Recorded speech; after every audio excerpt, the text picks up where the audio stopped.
Day 7 is in the books here in Ashburn as the Washington Commanders completed another hard-fought session here in training camp. The energy is there, the spirit is there, and this looks like a good football team. So I brought someone on that knows what a good football team looks like because she's covered this team upwards of 38 years, and I'm talking about none other than Auntie, Miss Donna Hopkins from Pro Football Plus. Always great, Lake, being on with you. And 7 days into training camp, and wow, we're kind of like starting to see this team develop a little bit more. Last week it was the defense that was picking the offense apart, and today it was the offense making play after play. And speaking of good stuff today, we saw a young player out here that's been tearing it up. And we're talking about Rookie Jalen Lane. This guy, Brian Mitchell, told us that this guy has been making plays all training camp long. yeah, every day he's doing something And special. yeah, Jaden Daniels put one over the top in the corner to him. Well, no, his was in the middle because there was so many touchdowns being made by this offense on day 7. But Lane caught one over the middle, and he went and grabbed that ball, stretched out, and made that touchdown. And then, over in the corner, they got another one. Jaden Daniels just placed it perfectly over there. Yeah, everyone's making plays, and so much so that after practice, we were talking briefly with Coach Joe Witt, the defensive coordinator, and I told him, Coach, guys are looking good. And he said, yeah, they have been, but not today. The offense got the better of the defense today. So if you hear anything else, don't be fooled. Donna and myself are telling you that, and the defensive coordinator of this football team is saying the same thing. But it's not something to be alarmed about because these practices have shown there's spurts. Everything goes in waves. There's ebbs and flows. The offense at times will get the better of the defense, and the defense probably will come back Saturday and shut them down because last Friday the defense was all over the place. And it just goes to show you the competitive nature of this football team and the simple fact that guys don't want to look bad out here. And when you talk to that young guy, Jalen Lane, I'm just so impressed with what he's doing on a daily basis. And it seems like each day the confidence is growing and you see him just getting better and he really feels like he belongs. I mean, B. Mitch was with us on the sidelines and was literally calling for Jalen, and Jalen came over to him, dapped him up. So it just goes to show you that respect. People are starting to see him. You saw Deebo Samuel a couple times be the first person to greet Jalen after some big plays.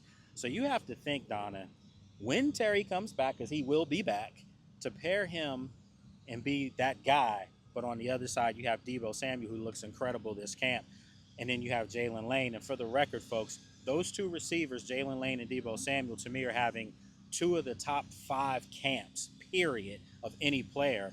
So how potent will this offense be with Jaden Daniels? Hey, another year in his belt, year number 2, already has starting to look at areas that he's saying that this is where I need to get better at, and you can just see his game elevate to the next Most definitely. level. I think it's a standard that we set on the offensive side is, and I'm the one that's got to uphold the standard.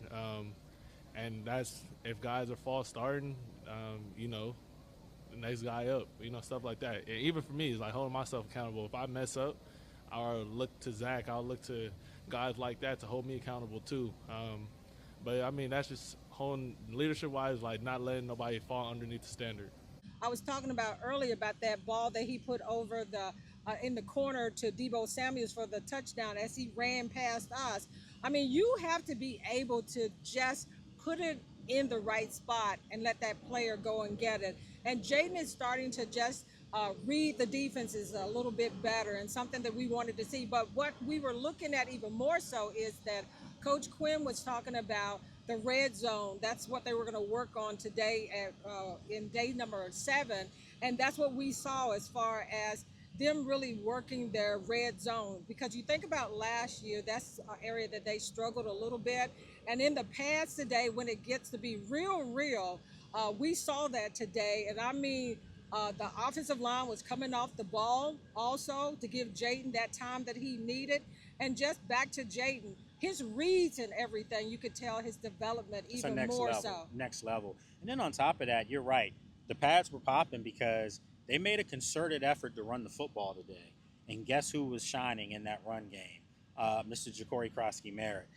Another young guy. I'm so glad you brought him up. Every day, it's like, wow, you're seeing this. And I'm just saying, there's no doubt in my mind that he's going to be taking some carries away from Austin Eckler and Brian Robinson because the kid is dynamic.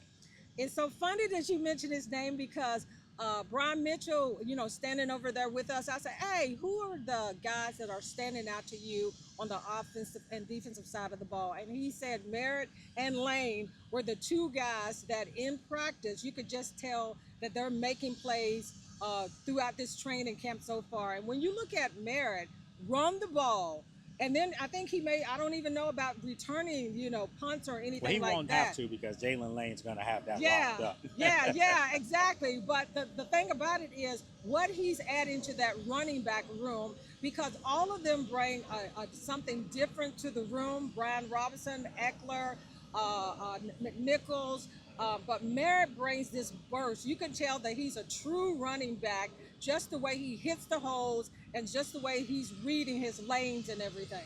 Yeah. So look, folks, we could go on and on for this. Just wanted to come on and give you a brief update of what happened today. And the offense had the best, showing today. So that's what we talked about.